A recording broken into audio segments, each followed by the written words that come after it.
তৃণমূল নেতা বিশ্বজিৎ দেব, যিনি তৃণমূলের বিপর্যয়ে এবার মমতা বন্দ্যোপাধ্যায় অভিষেক বন্দ্যোপাধ্যায়কে কাঠগড়ায় তুললেন। তিনি বলছেন শীঘ্রই দল ভেঙে যাবে, টুকরো টুকরো হয়ে যাবে। নিজেই দিলেন দল ছাড়ার ইঙ্গিত। বিশ্বজিৎবাবু, এই আপনার দলের এই নিদারুণভাবে পরাজয়ের মূল কারণ কি? দেখুন, সব থেকে বড় কারণ আমি যেটা বলবো সেটা হচ্ছে র্যাম্পেন্ট করাপশন, দুর্নীতি, লাগাম ছাড়া দুর্নীতি, যেটা গত 5 বছর ধরে হয়ে আসছে। এবং আমি মনে করি যে দলের শীর্ষ নেতৃত্বের নজরে ছাড়া এই দুর্নীতি হতে পারে না। শীর্ষ নেতৃত্ব বলতে আপনাদের তো দুজন, মমতাদি এবং অভিষেক, এদের নজরে ছাড়া, এদের জ্ঞানের বাইরে, এদের অজান্তে এই ধরনের দুর্নীতি চলতে পারে না। আপনি বলছেন যে এই যে লাগাম ছাড়া দুর্নীতি, প্রাতিষ্ঠানিক দুর্নীতি, এগুলো সবই মমতা বন্দ্যোপাধ্যায়, অভিষেক বন্দ্যোপাধ্যায় জ্ঞানত হয়েছে?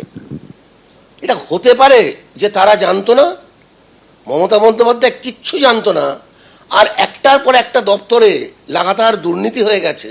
এটা কখনো হতে পারে? এটা বিশ্বাসযোগ্য? এই বিপর্যয়ের দায় কার?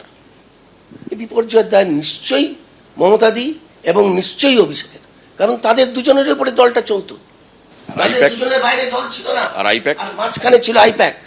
তো আজকে এই দলের সর্বনাশের মূল হচ্ছে এই আইপ্যাক, এবং এই আইপ্যাকের মাধ্যমে আইপ্যাক টাকা তুলতো।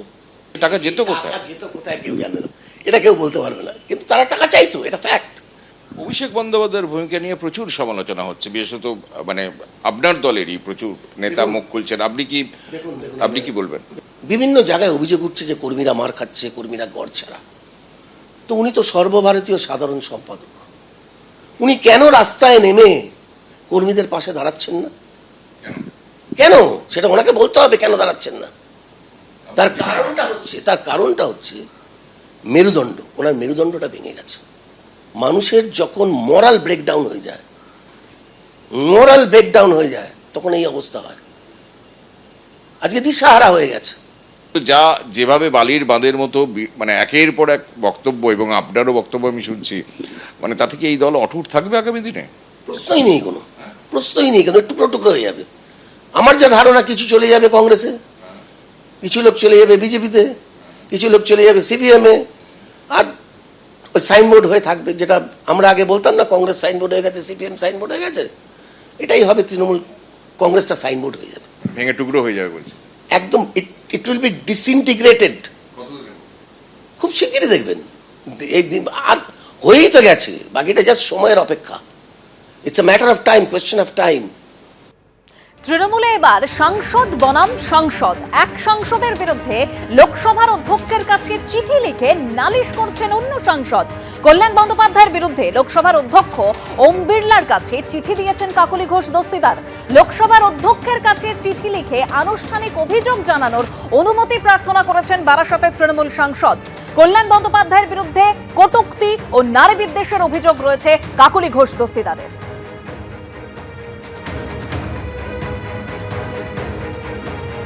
আর এই প্রসঙ্গে কল্যাণ বন্দ্যোপাধ্যায়ের কি বক্তব্য শোনাবো।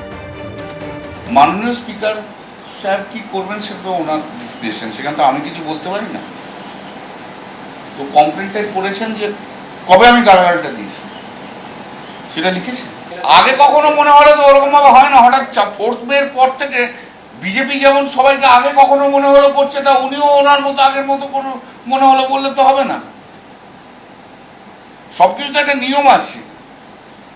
আমি যদি লোকসভার মধ্যে কোনো রকম কিছু করে থাকি যেটা আনকল্ড ফর এবং যেটা এথিক্সের বাইরে, তাহলে নিয়ম কি যে সঙ্গে সঙ্গে স্পিকারকে জানাতে হবে। That will be decided by the privilege committee. অভিযোগগুলো মিথ্যে, কিন্তু ওনাকে একটা গ্রাউন্ড তৈরি করতে হচ্ছে একটা কোনো রকম ভাবে। উনি চিফ হুইপ থেকে সরিয়ে আমাকে অ্যাপয়েন্টমেন্ট দিয়ে দিয়েছে, ওনার রাগ প্রচুর হয়ে গেছে। এখন উনি একটা গ্রাউন্ড তৈরি করছে, কবে কোথায় কখন সেটা তো বলতে হবে রে ভাই। তো তাকে আমি যদি বলে থাকি তাহলে কখন বলেছে, আর ওকে বলবো কখন? ওর অ্যাটেন্ডেন্স এত পুয়ার না, কোথায় কাকে বলবো? থাকে কোথায়? হাউসেই তো থাকতো না। স্পিকারকে নালিশ কাকলি ঘোষ দস্তিদারের, আর পাল্টা কটাক্ষ করেছেন কল্যাণ বন্দ্যোপাধ্যায়। চৌঠা মের পর এখন অনেকেই অনেক রকম পাল্টে গিয়েছেন। কে কত তৃণমূল বিরোধী প্রমাণের জন্য তৃণমূলকে আক্রমণের প্রতিযোগিতা চলছে। কাকলি ঘোষ দস্তিদারকে এভাবেই কটাক্ষ করেছেন কল্যাণ বন্দ্যোপাধ্যায়। শুনুন।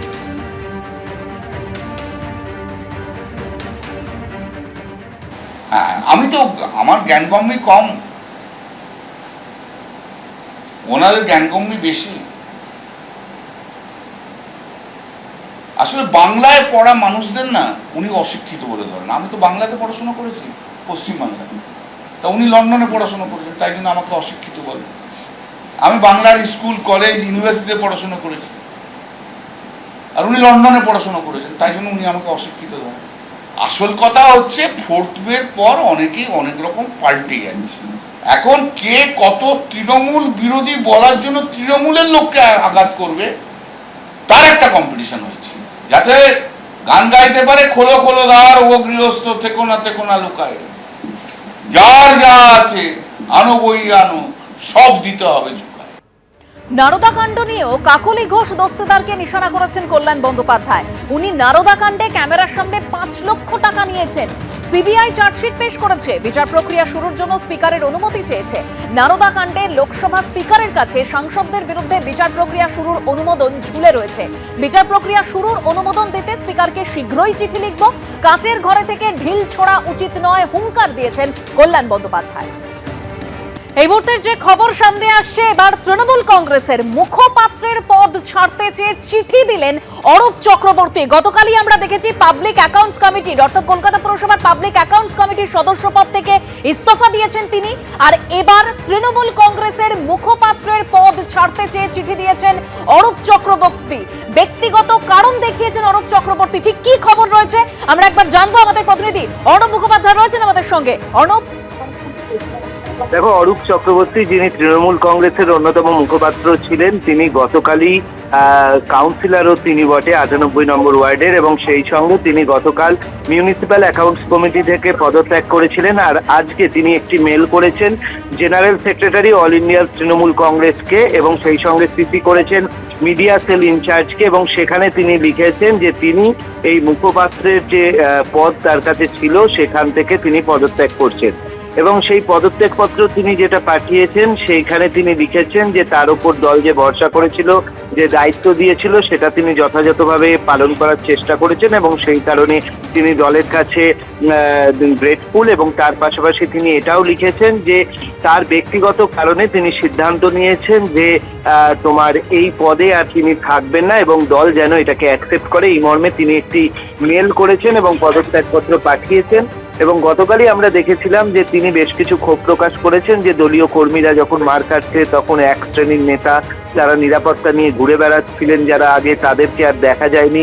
এই ধরনের দলের বেশ কিছু স্টেটমেন্ট, তার সঙ্গে তিনি সহমত না হলেও মুখপাত্র হিসেবে শুধুমাত্র তিনি দলকে আটকানোর চেষ্টা করেছেন বিভিন্ন আক্রমণ থেকে, সেটা তিনি বলেছেন।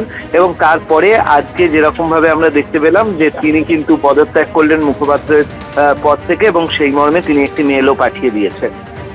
ধন্যবাদ অর্ণব। অর্থাৎ অরূপ চক্রবর্তী তিনি এবার তৃণমূল কংগ্রেসের মুখপাত্রের পদ থেকে পদ ছাড়তে চেয়ে চিঠি দিয়েছেন। গতকাল ঘণ্টাখানেক সঙ্গে সুমন অনুষ্ঠানে এসে তিনি বলেছিলেন যে অনেক ক্ষেত্রে নিজের দেওয়া যুক্তি নিজের কাছে বিশ্বাসযোগ্য বলে মনে হয়নি। শুনুন।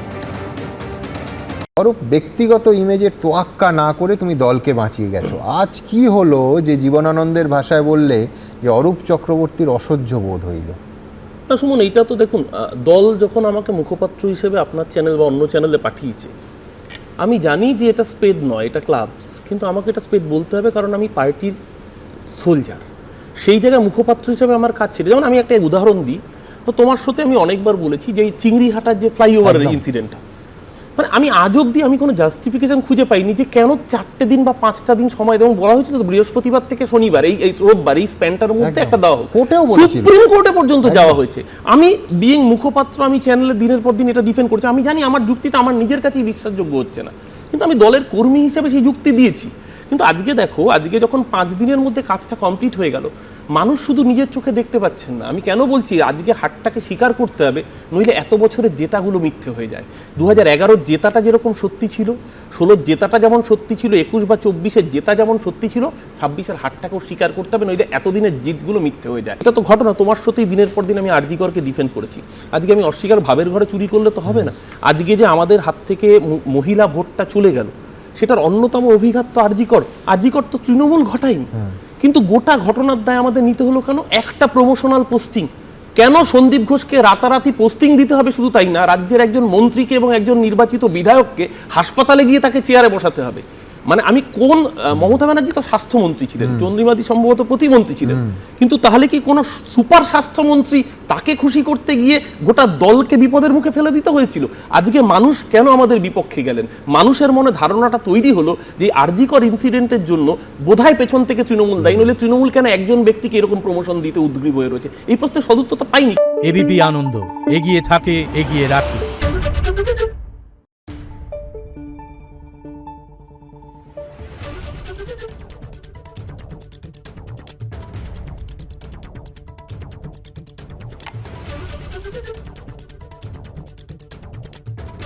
Thank you.